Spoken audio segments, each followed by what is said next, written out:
Link's Awakening was the first outing for the Legend of Zelda on the Game Boy. That's one of the strangest stories in the Legend of Zelda series. There's no Hyrule, there's no Princess Zelda, and instead we got something called the Windfish and a huge egg on the top of a mountain. Well, even though it's very strange, it is a memorable Zelda game, and today I want to run through some facts and secrets that you may not know about the Legend of Zelda, Link's Awakening. Well, if you enjoy this video or find it useful, then consider subscribing for more Zelda content and also turning on notifications to never miss an update. Okay, without further delay, let's dive into the Link's Awakening facts and secrets. So first of all, we've got tree secrets. So once you have the Pegasus boots, you can run into trees and see what treasure comes out. Sometimes you can shake out bombs or fairies or maybe even secret seashells, and Link can find trees hiding treasure in their branches all over Koholint Island. So you've got Mabe Village behind Marin and Taran's house, Mabe Village, the screen between Madame Meow Meow's house and the fishing pond. You got Yukuku Prairie, the long lone tree near the warp hole. You got Canalet Castle, and that is one screen to the right of Canalet Castle entrance. And then you got the Face Shrine area, a lone tree near the northeast corner of the Face Shrine. Well, next up we've got side projects. So Link's Awakening actually began as an unsanctioned Nintendo side project, and programmer Kazuaki Morita created a Zelda-like game with one of the first Game Boy development kits, and he used it to experiment with the platform capabilities.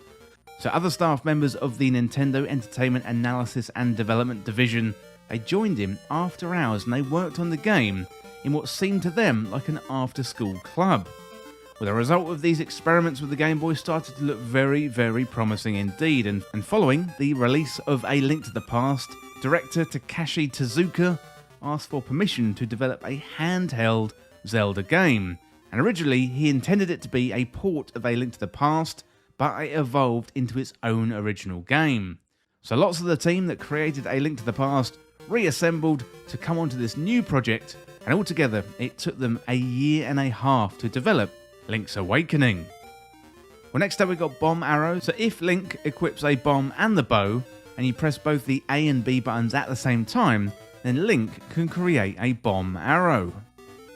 Well, next up we've got cuckoo attack. So if Link attacks a cuckoo 35 times, then other cuckoos are going to attack Link in revenge. However, if you kill the original cuckoo with either the fire rod or the magic powder, or you can of course also leave the area, then the cuckoos will stop attacking. Well, next up we've got secret player select songs. So if you choose Zelda as the name for your character in the game, then you're going to get a remix version of the main theme to play instead of the regular Link's Awakening theme in the player select screen.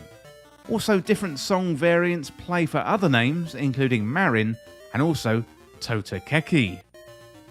Well, next up we got another musical number. This is Totaka's song.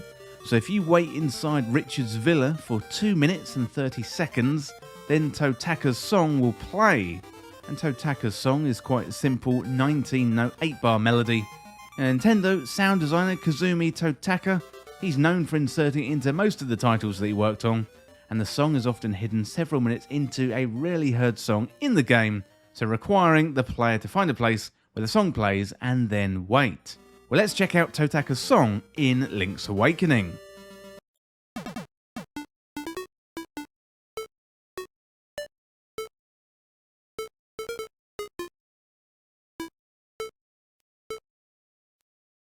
Well, next up we got inspiration for the series, so several elements of Link's Awakening were reused in later Zelda titles. For example, programmer Morita created a fishing minigame, and that reappeared in the Ocarina of Time, among others. That is quite a popular staple or a popular feature in other Zelda games. Then Tanabe implemented a trading sequence, and Tezuka compared it to the Japanese straw millionaire folktale, in which someone trades up from a piece of straw to something of greater value, and the trading concept also appeared in other Zelda games. Well, next up we got Easy Pole's Voice. So if you play the Ballad of the Windfish near a Pole's Voice enemy, then you instantly kill them. And you can also play the frog song as well. Well, next up we got a very well known one, and this one is Thief. So it's possible to steal items from the Mabe village shop by picking up items and circling around the shopkeeper and leaving while he's not looking. Beware if you do this though, as everyone in the game will call you Thief instead of your chosen character name. If you return to the shop, then the shopkeeper gets mad and kills you. Although the good news is, after this happens, Link is free to return to the shop like nothing happened before. Well, next up we got summoning the Walrus. So if you want to see the Walrus again in the game, all you need to do is play the Ballad of the Windfish in the entrance to Yana Desert. The Walrus will resurface because he thinks Marin is coming along. Next up we got Beware the Mutts. So there's a few mutts in Mabe Village, and if you hit one of the mutts once, it will bite you. So do be careful because those bites are nasty. Well, next up we got Nintendo character references. So Link's Awakening is packed full of references to other Nintendo characters. So Marin really does look a lot like Zelda, and also Malon as well. Tarin is very similar in appearance to Mario and Talon. Richard is a main character in a game called Hieru no Tame ni Kain wa Naru, and that roughly translates to For Frogs the Bell Tolls. Mr. Wright is a reference to Will Wright, and the letter he got contains a picture of Princess Peach from the Mario series. Mamu is based on Wart, the final boss in Super Mario Bros. 2, and the henhouse keeper is similar in appearance to Luigi from the Mario series. Well, next up we got Kill the Cuccos and the Mutts. So once you get the fire rod or the magic powder, you can finally successfully slay the mutts and the cuckoos without being attacked.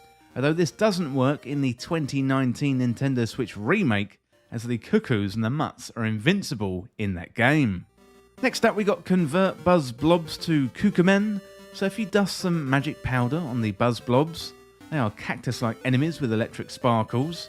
They'll transform into Cukemen. Then what you want to do is talk to one and it will give you information about the ocarina and the 3 songs that you can learn to play with it.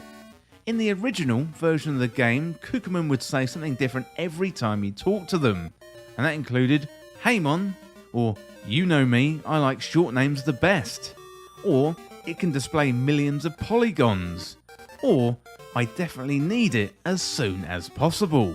Next up we got a good one, so it's Boomerang Rooster Attack. So this is a very powerful attack you can do in the game with a combination of items.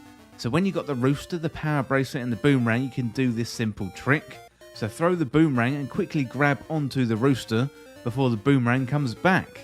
You'll then be flying while the Boomerang circles around you, and you can fly around while attacking enemies with that Boomerang. Well, next up we got Anonuma Remake hint in 2016. So, well, the game was first revealed in February 2019 during a Nintendo Direct, but it turns out the series producer IG Anonuma had actually teased the remake way before then, back in 2016. So the tease came from an issue of Edge magazine here in the UK, in which Anonuma discussed the potential future projects. Anonuma says, "Actually, Nintendo have been telling me to create a new IP, but then they're also telling me to make more Zelda games. I can't really share much, I'm not allowed to say anything, but I really like the idea of a game where I can live as a thief. That is all I'm gonna say." Well, next up we got Quintessential. So in an interview about the evolution of the Zelda series, IG Anonuma called Link's Awakening the quintessential isometric Zelda game. At another time, he stated that had the game not come after A Link to the Past, Ocarina of Time would have been very different indeed. And Tezuka said he prefers the game over A Link to the Past, as he enjoyed the challenge of making a similar game on a lower spec hardware. Next up we got Miyamoto's role. So Shigeru Miyamoto, who served as the producer of Link's Awakening, did not provide creative input to the staff. However, he participated as a game tester, and his opinions greatly influenced the latter half of development. And finally, we've got the influence of Twin Peaks. So Tezuka intended the game's world to have a similar feeling to the TV series Twin Peaks, which, like Link's Awakening, features characters in a small town.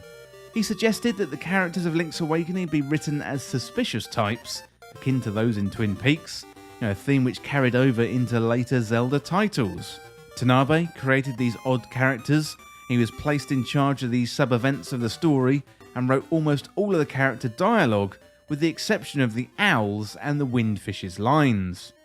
Twin Peaks co-creator Mark Frost had previously met with a Nintendo engineer in 1990 for a conversation regarding a Twin Peaks video game, and they discussed the inspiration of Twin Peaks in regards to the expansion of the Zelda universe. Tanabe implemented a previous idea of the world ending when a massive egg breaks on top of a mountain, and this idea was originally meant for A Link to the Past.